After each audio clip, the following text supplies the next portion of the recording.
precious. Yeah. So I went up, I knelt down, and let me tell you what I did. My daddy was an alcoholic. He was mentally abusive to me and physically abusive to Mother. And I knelt and I said, Lord, I'll know that I've been converted when I can forgive my father. Oh, my. And because I never thought I could do that, never. And I kept praying, and all of a sudden, it was like you picked a ton of rocks off the top of my head. And my heart, it's the first time in my life I ever knew how to forgive. I felt the lightness just come over me. Oh, Joanne, it was heavenly. I was floating, you know. Eddie came back, couldn't wait to get home and tell Mom and Dad what happened. Woke them up, told them. Mother was just shouting, her little feet going.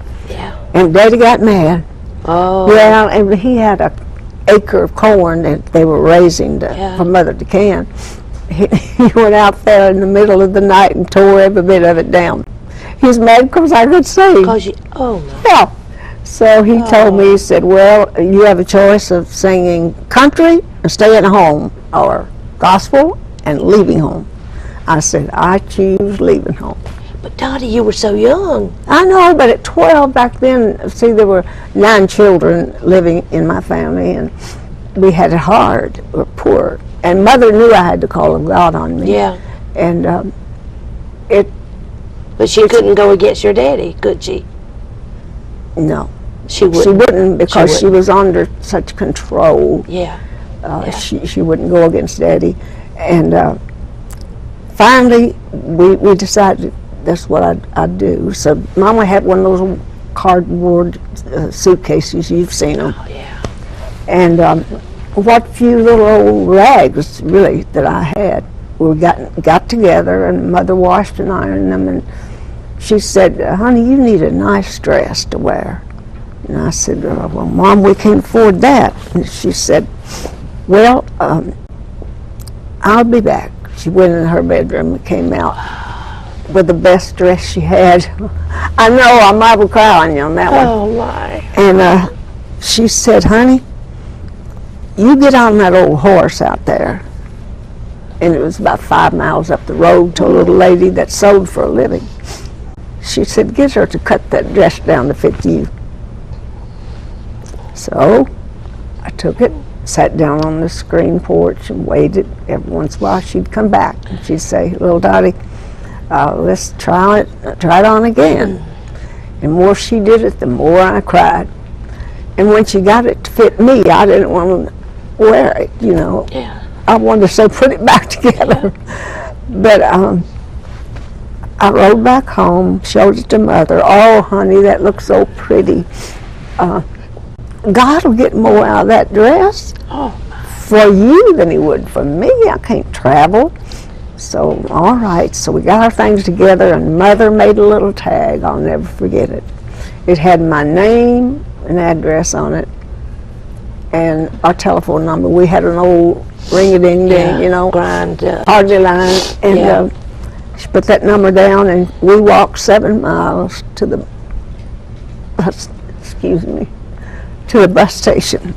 But where were you going? Well, I'd been singing after I got saved. I went back to that little church, and they wanted me to sing because they knew I was with that group that sang in country. They wanted me to sing a song. Yeah. And I had learned to play the guitar, my brother's guitar, listen to the Grand Ole Opry, the sounds. That's how I learned to play. So they asked me to come and sing. I did. So it started just raining like a snowball, almost not raining, a snowball going downhill. People started asking me. They'd hear me this church and that church, and they'd ask me if I'd go to their church and sing, and I'd say, yeah. Then they got to call me a preacher, because I do talk between my songs and, you know, witness. And so the first place I went was Indianapolis, Indiana.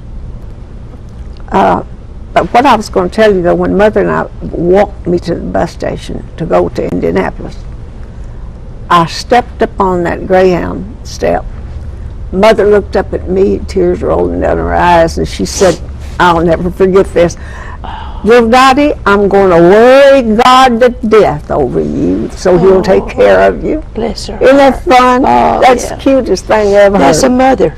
Sure. Yeah.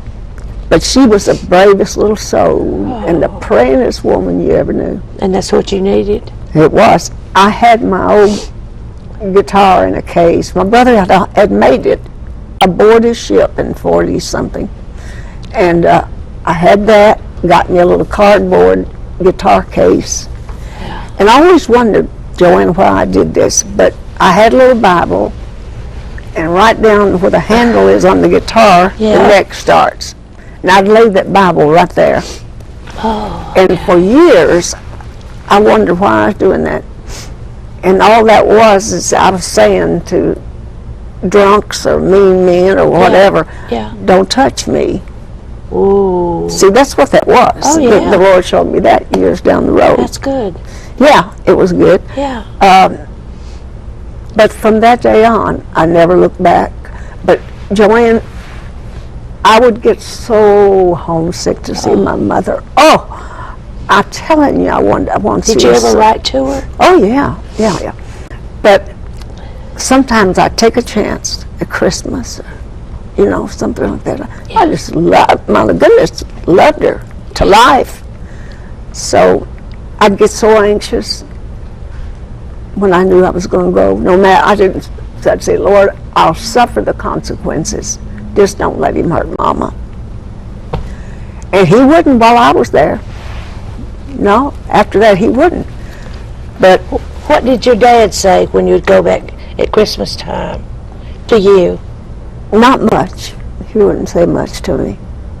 But you knew you weren't welcome. Yeah, I knew that. See, when I was in the country, my daddy, even before then, my daddy would have me to take the guitar and go up and sit with him and his buddies while they was coon hunting and fox hunting. Oh, yeah.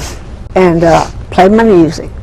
Well, he knew that I couldn't sing gospel for the bunch of smoking, drinking men. Oh, yeah, and coons running around. Yeah, that's right. So that was one thing that bothered him. So he lost a buddy. Yeah, and I lost a daddy. Yes, you did.